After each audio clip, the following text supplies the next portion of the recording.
Krept Conan! Chart-topping albums, sold-out shows, he's conquered the music industry.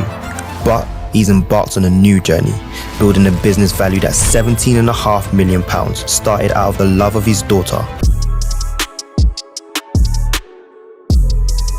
Nala's baby, it all stemmed from my little princess, Nala, who we named the brand after. And when Sasha was pregnant, she heard loads of horror stories and saying, what you put on your skin can seep into your fetus and this, that, and the fourth, and just like loads of things, do you know what I mean?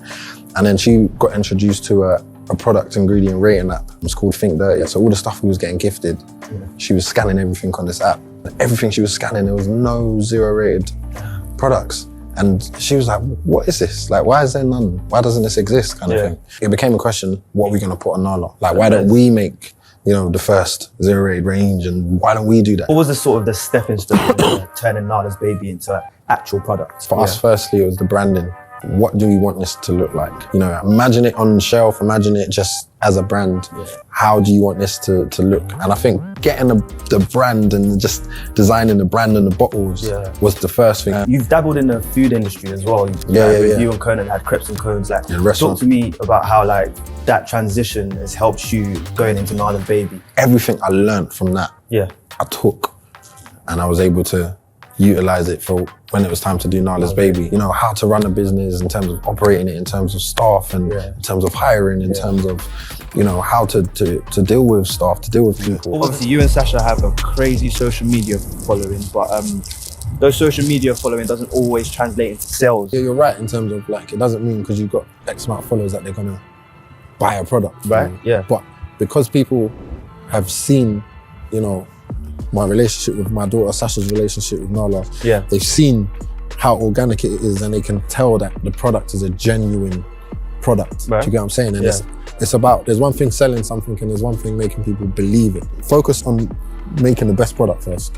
Because that is what's gonna carry your business. If you have a good product and you don't have a lot of money to market, because your product's good, that is marketing. If someone talks about it, tell someone else. You know what I'm saying?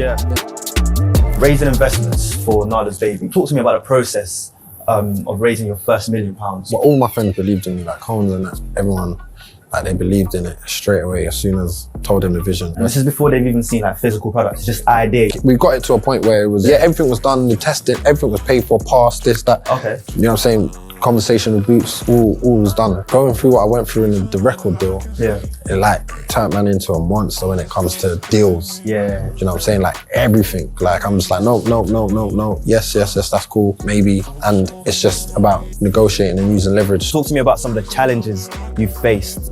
Basically, the products were meant to be sent off somewhere to be destroyed. So it's the person that was meant to destroy them has tried to go and sell them. And he sold them to Home Bargains. And Home Bargains started selling them for £1. And stuff like that, you can't even predict that stuff. It's like you just don't expect professional people to be on that, trying to sell the product. Do you know what I'm saying? Have you, the dividends that you've paid yourself, what's that like in comparison to what you've seen in the music industry?